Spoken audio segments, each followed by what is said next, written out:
Department हूँ chest में national medical university में। मेरे साथ हवाइयों गुलाम मुर्तज़ा साहब सीनियर रजिस्ट्रार और डॉक्टर वसीम रियाज साहब सीनियर रजिस्ट्रार और डॉक्टर नदीम साहब एडमिन रजिस्ट्रार हमारे यूनिट के हैं।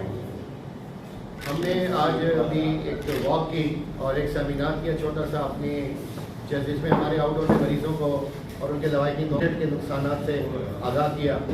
और वॉक में हमने अपनी पूरे डिपार्टमेंट ने और नेशनल के पूरे फैकल्टी थी और प्रो वाइस चांसलर थी, तो हमने वहाँ भी अवेयरनेस मकसद था और प्रेस कॉन्फ्रेंस का भी यही मकसद है अवेयरनेस का।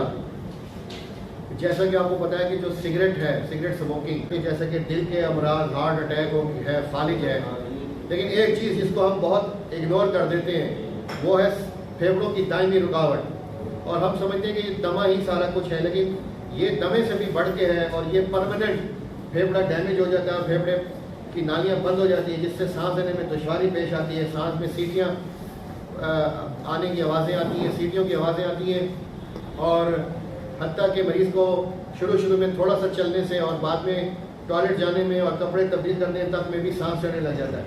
और फिर ये कि उसको ऑक्सीजन सिलेंडर में आना पड़ता है और एक वक्त ऐसा आता है कि सिलेंडर भी ख़त्म हो जाता है और फिर एक कंसनट्रेटर होता है मशीन जो हवा से कंसनट्रेट करके देती है और वो महंगी मशीन है, फिर उसके भी ख़ास लिमिट है, उसके बाद वो भी फेल हो जाती है और फिर वेंटिलेटर पे और मरीज़ को दाखिल रहना पड़ता है और बहुत हॉरिबल सूरत हाल सामने आती है।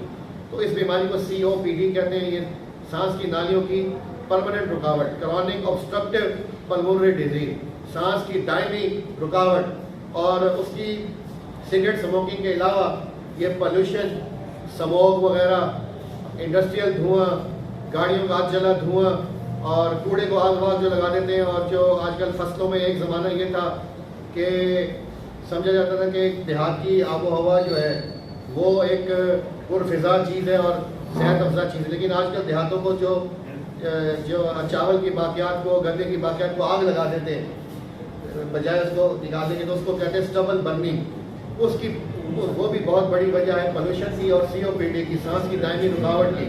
और फेफड़ा एक बार मिलता है, ये रिपेयर नहीं होता और ना ही इसका ट्रांसप्लांट को इतना मकबूल है और बहुत मुश्किल अगर हो भी तो इससे बचाव के लिए अवेयरनेस आपका साथ मांगने के लिए ये प्रोग्राम रखा था कि आपने अवेयरनेस देनी है। सिगरेट जो हमारे हाथ में, कुछ चीज़ें तो हमारे हाथ में नहीं है, फैक्ट्री को मैं जाके नहीं रोक सकता, गवर्नमेंट उसमें चाहिए और आपके जो विजन है आपका और आपका ताउन चाहिए, लेकिन सिगरेट तो हम रोक सकते हैं और मना कर सकते हैं बता के।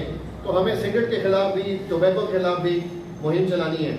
और अक्सर लोग समझते हैं कि जो अब इलेक्ट्रॉनिक सिगरेट आई है या ये जो निकोटीन के पाउच हैं या शीशा हुक्का, ये शायद सेफ चीज़ें हैं। ऐसा नहीं है, ये बिल्कुल बराबर की ख़तरनाक हैं और इक्वली डेंजरस हैं। तो इनसे बचाव भी बहुत ज़रूरी है।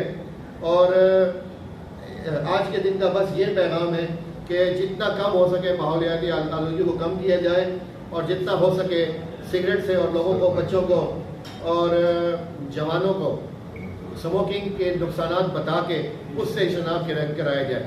एक दफ़ा जो एक क्रॉनिक स्मोकर स्मोकिंग कर रहा है उसका छोड़ना ज़रा मुश्किल होता है, लेकिन हमारी अब कोशिश ये है कि स्कूलों कॉलेजों में उनको पीने से ही रोका जाए।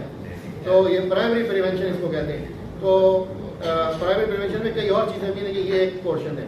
तो इस तरफ हमारा जो है ना रुझान होगा। बाकी हमायूं साहब आपको बताएंगे कि कितना माशरे में बर्डन है इस बीमारी की वजह से।